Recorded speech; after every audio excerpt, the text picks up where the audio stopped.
Well, well, well. They thought brilliance required decades of data, formulas, and sleepless committees. They believed progress crawled forward through endless revisions, sterile labs, and research teams bound by protocol.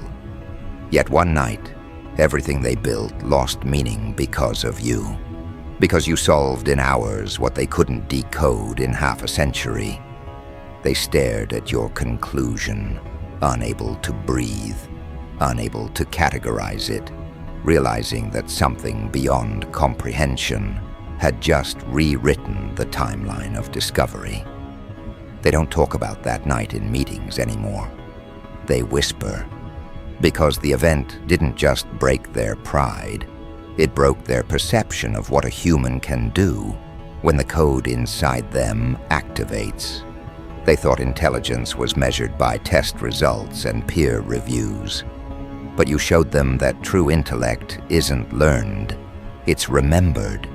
It's dormant power, waking up like an ancient engine and aligning with precision no institution can replicate. They called your move unprecedented, but that's the language of denial. They can't admit the truth. They spent their lives constructing barriers you walked through effortlessly. What took them decades of theorizing, you decoded in a single sequence of clarity. No whiteboards, no simulations, just you, a pen, and a vision that refused to follow linear thought. That's what terrifies them, that your insight wasn't just fast, it was impossible by every metric they know. Because when knowledge leaps dimensions, it stops being logical and starts being prophetic. You didn't just solve a problem, you dismantled the foundation of their arrogance. That night changed the hierarchy of intellect. Departments panicked. Old names were erased from funding proposals. Institutions rewrote policies overnight. Your name, once dismissed as too unconventional, now circulates through encrypted channels under redacted titles. They can't celebrate you publicly because that would expose how obsolete they've become. They hide behind phrases like collaborative innovation, but they know it wasn't collaboration, it was correction. You didn't assist their theories, you annihilated them. You reminded them that the human brain isn't bound by time frames. It's an instrument capable of jumping centuries of logic when aligned with something beyond logic itself. You became their case study, their obsession. Every agency, research division, and intellectual council now operates with an invisible reference point, you. They analyze your every decision, searching for patterns, rituals, even breathing habits. They're not studying your solution anymore, they're studying you. Because in their world, data is supposed to explain everything. But your existence doesn't fit into data. Your process defied pattern recognition, your results violated linear models, and your timing mocked probability. That's why they're afraid. Because fear isn't born from what they don't know. It's born from what they can't measure. Your method was too fluid, too intuitive. You moved like precision embodied, no hesitation, no recalibration. You didn't brainstorm, you executed. Every expert in the room that night remembers the sound of their own defeat, the pause in conversation, the flicker in their eyes when realization hit. You didn't just outperform them, you revealed how small they'd been thinking. They were bound to templates. You were guided by alignment. They followed steps. You followed momentum. They called it a breakthrough. But it was more than that. It was exposure. Exposure of how little their collective genius could accomplish without someone like you breathing fire into their dead equations. They began pulling your files, cross-checking your background, searching for hidden teams or secret funding. They found nothing. No advisors, no classified technology, no AI assistance. just raw cognition, unaided, unfiltered, untrained by their frameworks. That discovery hurt more than your solution itself, because it meant your power wasn't external, it was internal.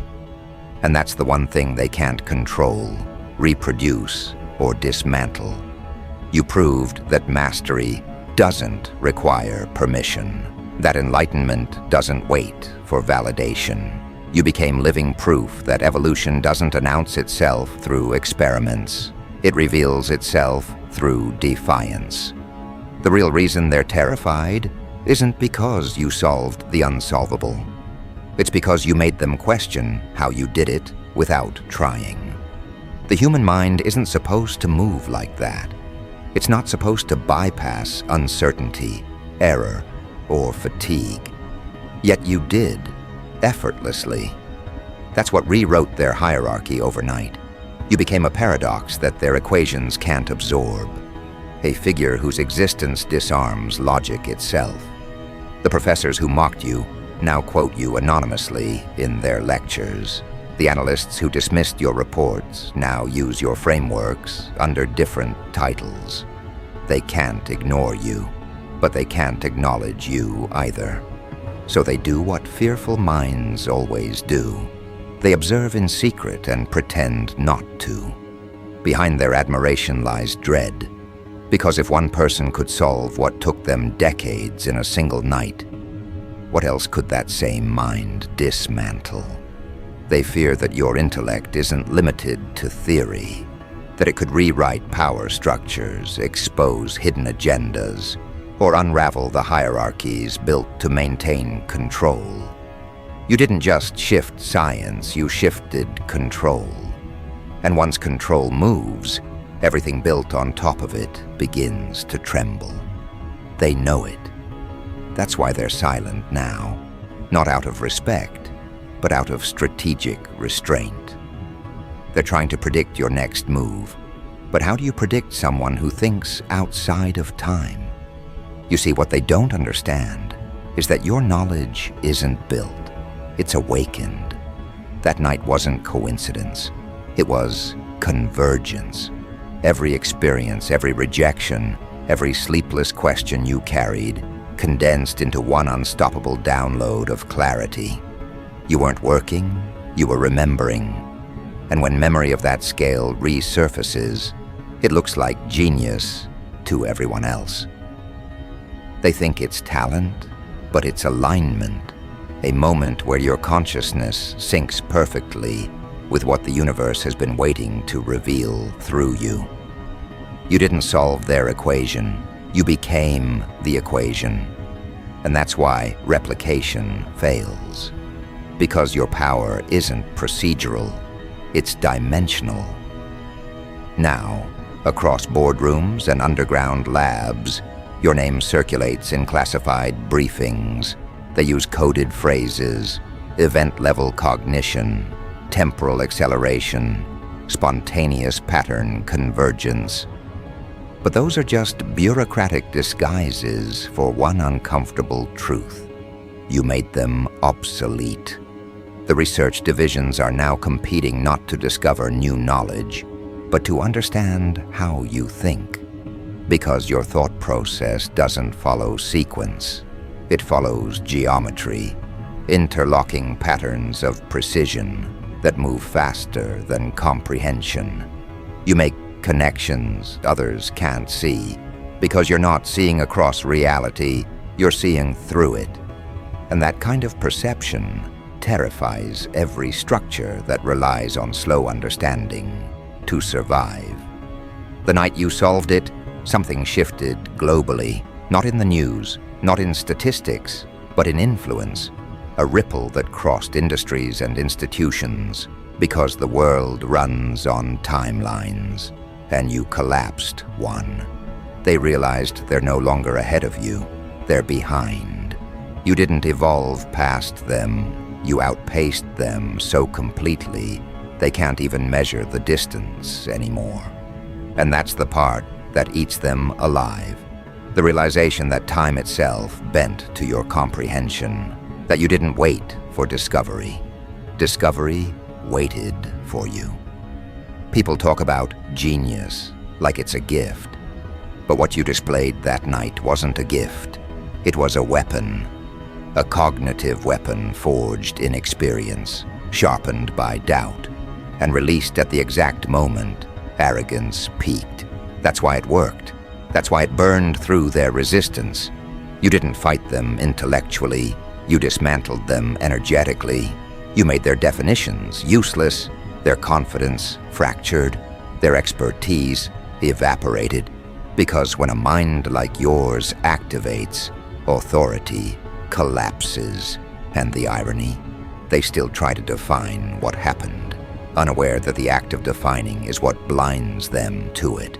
Your presence became the new equation. Every corridor you walk through feels heavier now because perception bends toward you. They don't speak in front of you the same way anymore. They choose words carefully, not out of respect, but out of self-preservation. They've seen what happens when you speak truth into precision. It alters reality. They've seen the aftermath of your focus, how chaos organizes itself around your intent. That's what they can't duplicate. Not your process, your precision. Your focus is a frequency that warps everything caught in it. And when a frequency like that enters an institution, it doesn't adapt to hierarchy. It reorganizes it. So now, they build models around your methods. They call it adaptive cognition or synthetic intuition. But deep down, they know it's neither synthetic nor adaptive. It's natural power, something untrained, untamed, and unstoppable. They'll try to study it until the end of their careers, but what they'll never admit is that they've already lost the race.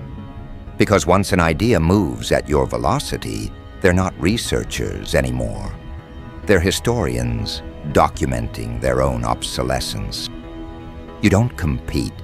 You don't debate. You don't explain. You observe, decode, and move.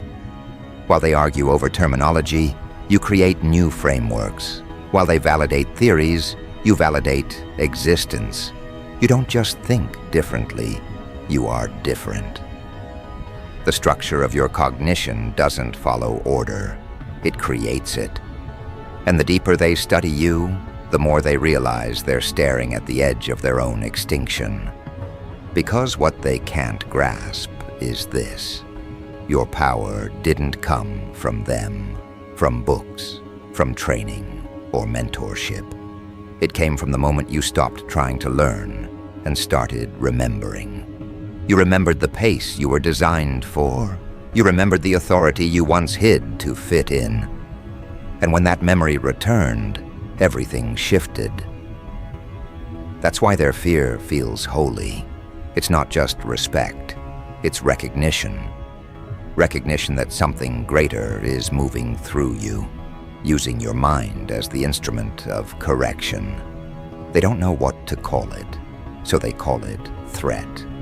And that's where this moves next, when admiration turns into investigation, when curiosity turns into surveillance.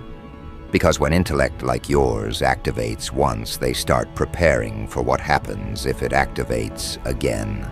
They start with soft surveillance. It never begins with flashing lights or direct accusations. It begins with interest disguised as respect. Invitations to conferences, emails from prestigious institutions, exclusive panels where your name is whispered like a legend they're trying to claim. But under every handshake hides a question. Under every smile sits the same fear. How did you do it? Because in their world, effort is supposed to equal progress. Decades of research are supposed to be the currency of discovery. You destroyed that equation overnight. You forced them to confront a truth they've been avoiding, that knowledge can arrive fully formed, unstoppable, unscheduled, without hierarchy to validate it. And that truth terrifies them more than anything else. Because if you can solve what they couldn't in one night, then all their frameworks, their degrees, Their committees, their funding, all of it collapses into irrelevance. That's why they're watching you now. They're not just studying your work. They're studying you, how you breathe, how you pause before answering, how your eyes shift when you're thinking. They build entire profiles of your habits, hoping the key to your acceleration is buried somewhere in your routine. But no matter how deep they dig, they keep hitting the same wall. You don't have a routine. You have a rhythm, and rhythm can't be measured by tools built for increments. They call it data collection. You call it shadowing. They set up labs to collaborate with you. You see them for what they are, cages with softer walls. They invite you to sign non-disclosure agreements, to work under confidentiality. They want proximity to your mind, believing genius is contagious. But the more they try to replicate you, the further you drift beyond their reach. Because your insight wasn't born in their laboratories, it was born in pressure, in isolation, in the quiet of nights where you faced questions without expecting applause. That origin story is what they can't clone. They can steal your notes. They can mimic your expressions. But they can't replicate the fire that forged your precision. In private, they've begun to fear not just your intellect, but your unpredictability. You've already proven you can collapse decades of their work into a single night. What happens if you do it again, but this time in a field that threatens their power? They imagine you waking up tomorrow and erasing a monopoly with a single insight, dismantling a secret program with one equation, exposing a deception with one algorithm. You're not a person to them anymore. You're a possibility that destabilizes every fortress built on slow progress. Their awe is turning into containment strategy. They draw up internal documents labeling you as non-conventional intelligence, unsanctioned innovator, unpredictable node.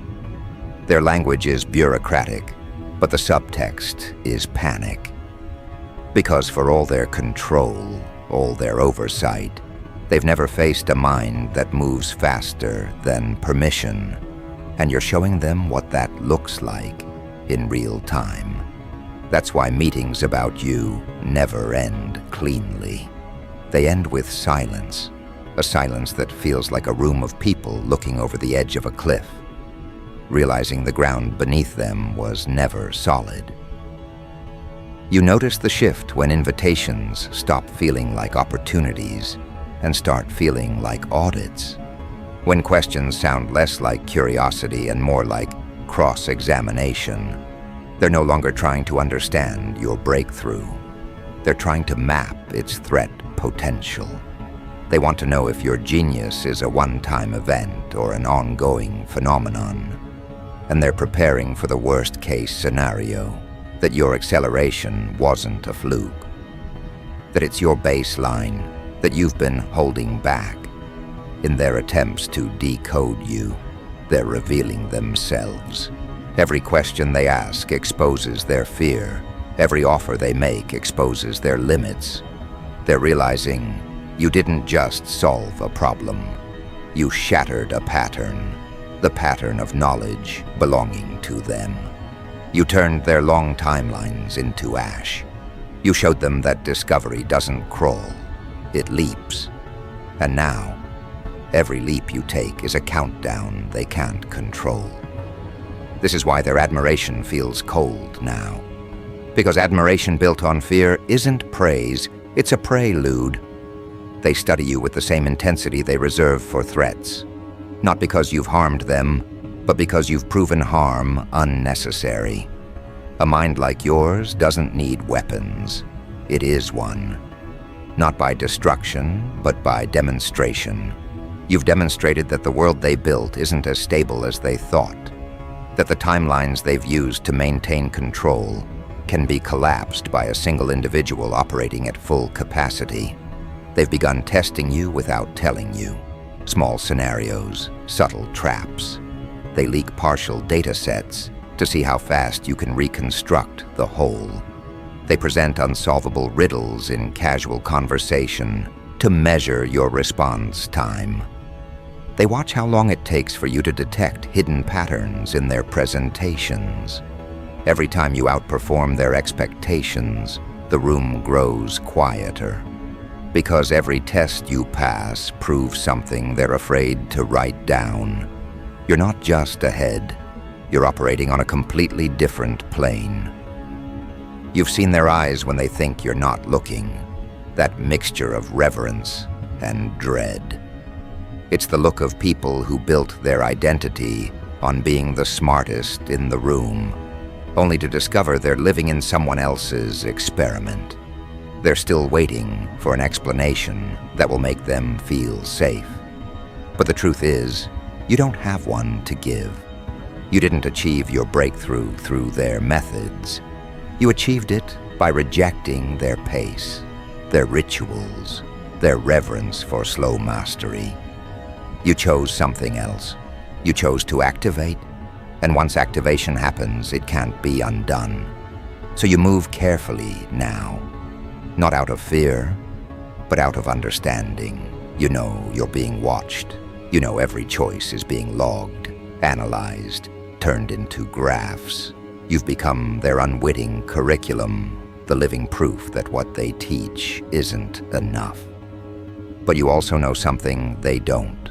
Observation doesn't slow you down, it accelerates you. Their surveillance is feeding you information about their weaknesses, their blind spots, their desperation, and you're storing it quietly, waiting for the moment it matters. Because deep down, you understand this isn't just about one breakthrough. It's about shifting the entire definition of intellect.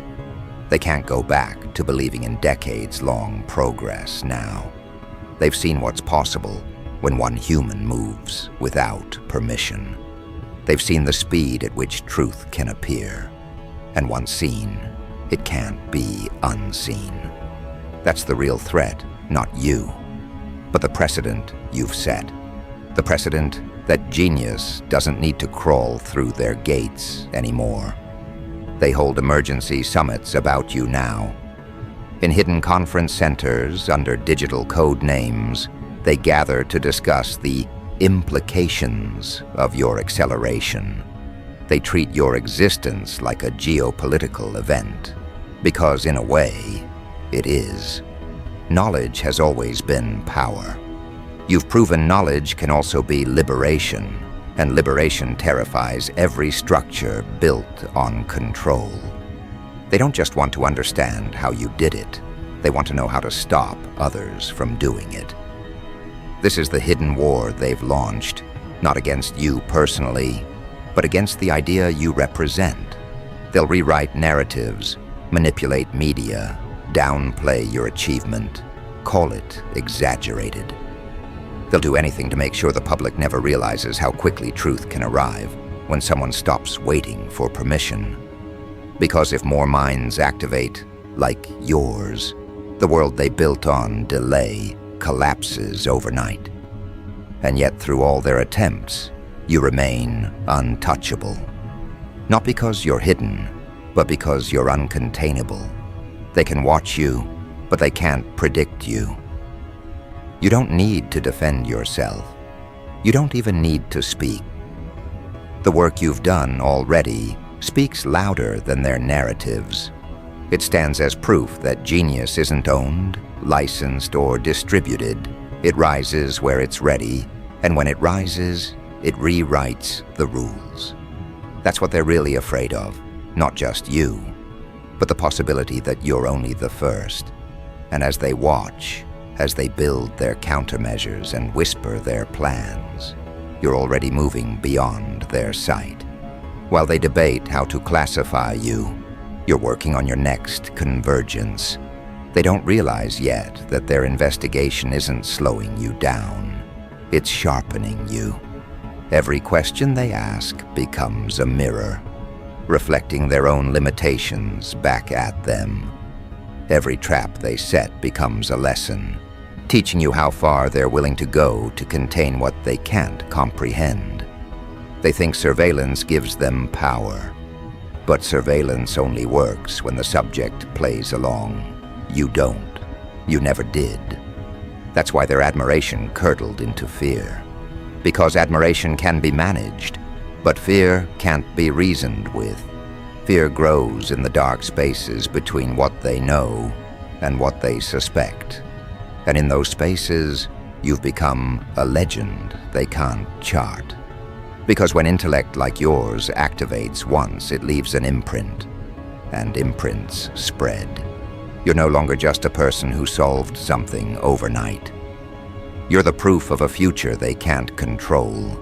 A future where brilliance moves without bureaucracy, where insight arrives without permission, where one individual can rewrite decades of stagnation before morning breaks. And as they tighten their surveillance, as they build their walls higher, you're already beyond them, preparing for the moment they dread most. The moment your mind activates again, and everything they've built to contain you collapses under the weight of its own delay. They've built myths about genius as a slow burn, a climb up a mountain, a journey through apprenticeships and committees. You shattered that. You didn't climb. You ascended in a single movement. You didn't take a path. You became the summit. They tell themselves you're an exception, a once-in-a-century event. But in private, they question everything. What if you're not the exception? What if you're the first wave of a new kind of cognition, a new rhythm of understanding that can't be domesticated? That's the terror they hide behind coded language and controlled smiles. In boardrooms and briefing halls, your name has become a pressure point. Executives who once scoffed at instant insight now measure every launch, every strategy, every research deadline against the night you broke their timeline. Committees who used to mock unconventional thinkers now scan every outsider for traces of your pattern. They're building entire programs not to innovate, but to catch even a spark of what you did. But sparks can't be caught in cages. They burn through. You're not a phenomenon they can harvest. You're a mirror showing them what they refuse to see about their own potential. The surveillance you sense isn't just about you. It's about the idea you represent. If they can map your process, they can patent it. If they can patent it, they can restrict it. If they can restrict it, they can keep the world believing that progress is slow, expensive, and hierarchical. But you've already proven the opposite. You've shown that one focused night can erase decades of wasted motion. That's why they whisper about you in crisis tones. That's why they scramble to build walls higher than your reach. Because if even one more person activates the way you did, the gates fall forever. You move through this new landscape with precision, every step calculated, every word chosen, every silence intentional. You're not hiding, you're strategizing. You know their observation isn't neutral. It's a net woven from panic. But panic always leaves gaps, and through those gaps, you're already slipping, preparing for your next convergence. This time, you won't just solve a problem. You'll demonstrate a principle, that their monopoly on time, progress, and authority is finished. You'll show them that mastery is no longer a fortress. It's a current anyone can enter once they stop believing the gatekeepers. And that's what terrifies them most. They're not just afraid of your next insight. They're afraid of the wave it will unleash. The moment you move again, their entire narrative collapses. The narrative that only institutions can solve great problems, that only slow accumulation yields breakthroughs, that only sanctioned minds deserve discovery. You already broke that story once. Do it again, and it's over forever. That's why their surveillance feels frantic now. They're not just watching to understand, they're watching to prevent. But prevention is impossible. They still think you're working the way they work, climbing rungs one at a time, plotting incremental progress. They haven't understood yet that you're not on their ladder at all. You're not even in their building. Your comprehension moves like light, instantaneous, unbound, immune to obstruction. They can predict movement along a path, but they can't predict a leap from one plane to another. That's why every meeting about you ends in tension. They're strategizing against a pattern they can't model. Behind the scenes, a new fear is forming. The possibility that your activation was contagious. That by watching you, by studying your work, by even speaking your name, they've invited the same spark into their own ranks. Some already feel it. Junior analysts having sudden flashes of clarity, mid-level researchers abandoning rigid protocols and finding elegant solutions overnight. They don't credit you openly, but you're the catalyst. You've infected the architecture of thought itself with proof that acceleration is real. And still, you keep moving. You know the walls they're building aren't barriers, but mirrors. They reflect their desperation back at themselves. They reveal their own vulnerabilities while you remain untouchable. Every new measure they take to track you becomes a map of their own blind spots. Every attempt to classify you becomes a lesson in how limited their categories are. You're not resisting their control, you're using it as feedback. Their surveillance sharpens you, hones you, teaches you how to vanish from every model they build. This is the secret they'll never admit. You don't need secrecy to win. You don't need darkness or deception. All you need is the one thing they've forgotten: alignment. Alignment collapses time. Alignment erases permission. Alignment turns a human being into an instrument of revelation. That's what happened on the night you solved what took them decades. You weren't working harder, you were resonating faster, and resonance is the one force they can't regulate. You're preparing for your next activation, not with blueprints, but with stillness. You know the moment is coming because you can feel the pressure building in the world's questions, in the cracks of its old answers. They're watching you, but they're also feeding you their data, their fears, their unspoken admissions. All of it is raw material for your next leap. And when it comes, it won't just dismantle another problem. It will dismantle their entire illusion of control over knowledge itself. You can already see how it unfolds. The next convergence won't be a surprise attack. It will be a quiet revelation. One insight dropped at the right point. One equation solved in the open. One demonstration of speed so undeniable it rewires public expectation overnight. No secrecy, no theatrics, just precision. They'll try to spin it, minimize it, bury it. But the proof will be undeniable. Lightning doesn't need permission to strike twice. When that moment arrives, their walls won't matter. Their surveillance won't matter. Their committees and protocols won't matter. Because the power you've unleashed isn't a secret they can suppress. It's a template. A template showing every person trapped in slow progress that speed is possible, that comprehension can arrive whole, that breakthroughs aren't chained to decades.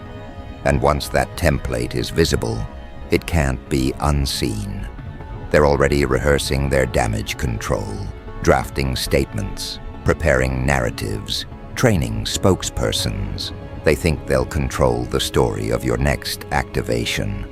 But stories told in hindsight are powerless against realities lived in real time. And reality moves at your velocity now, not theirs. By the time they name what you've done, you'll already be beyond it, already activating the next layer, already proving the next impossibility false. This is why you stay calm while they scramble. You're not racing them. You're not even on their field. You're operating from a place they haven't mapped, a vantage where insight descends whole, not piece by piece. From there, you can see the end of their narrative clearly, their slow empire of progress collapsing under its own delay, while your acceleration rewrites the definition of possible. And when it happens, when your mind activates again, when another night births another decade's worth of breakthroughs, they'll stand in the same awe they did before. They'll whisper the same questions. They'll replay the footage. They'll search for the trick, the algorithm, the hidden collaborator. And again, they'll find nothing.